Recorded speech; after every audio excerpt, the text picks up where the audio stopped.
வணக்கம். சற்று முன் வெளியான மிகவும் பரபரப்பான தகவல். இந்தியா முழுவதும் எதிர்பார்த்த ஒரு முக்கியமான அறிவிப்பு வெளிவர இருக்கிறது.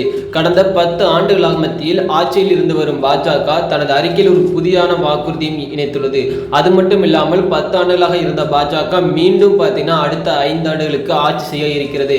இதில் முதல்வராக இருக்கும் பார்த்தீங்கன்னா நம் தமிழ்நாட்டின் முதல்வராக ஸ்டாலின் பார்த்தீங்கன்னா ஆட்சிக்கு வரும்போது முதல் திட்டமாக பார்த்தீங்கன்னா ஒரு 3 திட்டத்திலிருந்து 5 திட்டங்கள் ஆட்சியை கொண்டு வந்தார்.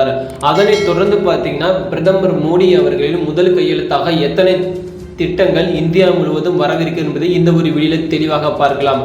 ஃபர்ஸ்ட் பார்த்தீங்கன்னா அவங்க வாக்குறுதி என்னென்ன கொடுத்தாங்கன்னு பார்த்துக்கலாம்.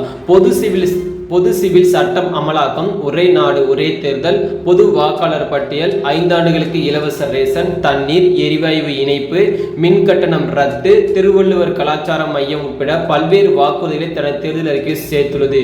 3 கோடி ஏழைகளுக்கு வீடுகள், முத்ரா யோஜனா திட்டத்தின் கீழ் 20 லட்சம் ரூபாய் கடன் வழங்கப்படும், தேசிய கல்விக் கொள்கை அமலாக்கம் மற்றும் உள்கட்டமைப்பு, உற்பத்தி மற்றும் ஸ்டார்ட் அப் கம்பெனிக்கு வழிவகுக்கப்படும், விளையாட்டு, முதலீடு, சுற்றுச்சூழல் மூலம் இளைஞர்களுக்கு லட்சக்கணக்கான வேலைவாய்ப்புகளை உருவாக்கும் என உள்ளிட்ட வாக்குறுதிகளும் அதில் உள்ளது.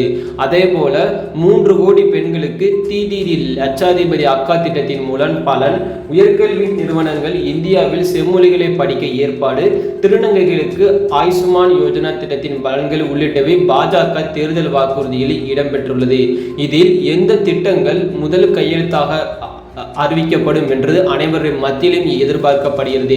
அதிலும் குறிப்பாக பார்த்தீங்கன்னா பெண்களும் அதனைத் தொடர்ந்து பார்த்தீங்கன்னா நிறைய பேரும் எதிர்பார்த்திருக்க ஒரு திட்டமாக கருதப்படுகிறது மின் கட்டணம் முழுவதும் ரத்து. இந்த வாக்குறுதியும் அதனைத் தொடர்ந்து பார்த்தீங்கன்னா பெண்களுக்கு நிறைய திட்டங்கள் வரவிருக்கும் என்று அறிவிக்கப்பட்ட நிலையில் எது முதல் திட்டமாகவும் பிரதமர் மோடி முதல் கையெழுத்தாக இருக்கும் என்று கூடிய விரைவில் அறிவிக்கப்படும். இதே மாதிரி பார்த்தீங்கன்னா முக்கியமான செய்திகளையும் உடனுக்குடன் அப்டேட் தெரிஞ்சுக்கொள்ள நம்ம சேனலுடன் இணைந்திருங்கள். அனைவருக்கும் நன்றி, வணக்கம்.